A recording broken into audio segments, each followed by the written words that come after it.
to believe, but we're already getting near the end of another month. Bob Burton from Culver's Garden Center and Greenhouse. We've made our way through almost October. The weather's finally starting to feel a bit more like fall. What do we need to worry about now, good sir?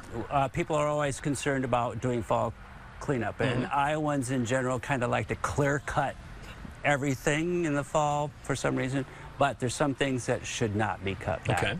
Now, things that shouldn't be cut back. Roses. Okay. Now, it always used to be that people would cut back roses in the fall and then cover them some way. Should not. Okay. And the reason is because you're opening up a wound. They're really pithy and soft inside. Lets moisture out of the plant all winter long. Okay. So leave them.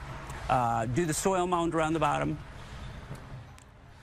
Cage of some kind of mesh filled with leaves, preferably oak leaves. Okay. Or straw. Do not use rose cones. Okay. And they act like a greenhouse, warming up in the day, and then it freezes at night, so it's confusing the plant and sometimes killing the plant. Okay. Other things that people, with grasses. Now, I prefer to cut grasses back in the spring just because I think they're kind of cool sticking up out of the snow. But if you want to, if you have to, if you just can't stand that, you can cut them back, but don't cut them clear back to the ground. Leave a good 6 inches. Okay. Now, that helps kind of protect the plant if you leave some foliage around it, and you can see where it is the next spring. Okay. So when you're out there, so leave a good 6 inches.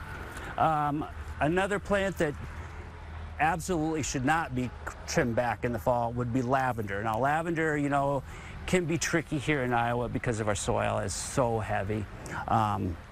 So leave that alone. Trim it back in the spring lightly. Okay.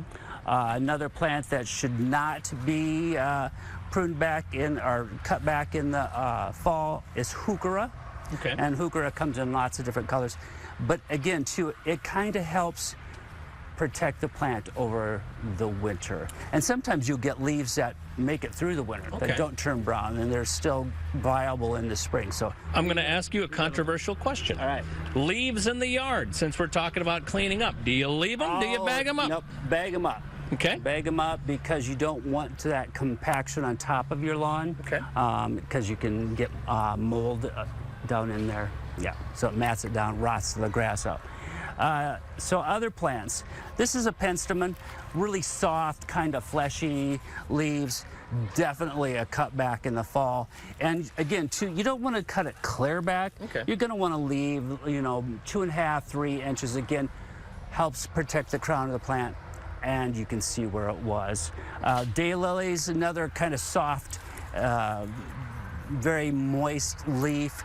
Again, you're going to cut that back to about 4 inches. There you go. Along with iris. That's another one. Best part about this is Bob's done all the work and told you don't have to do a lot of work now. Right. That's the best part. If you have any questions, come on out and see him with the whole gang right off Highway 151. It's Culver's Garden Center and Greenhouse.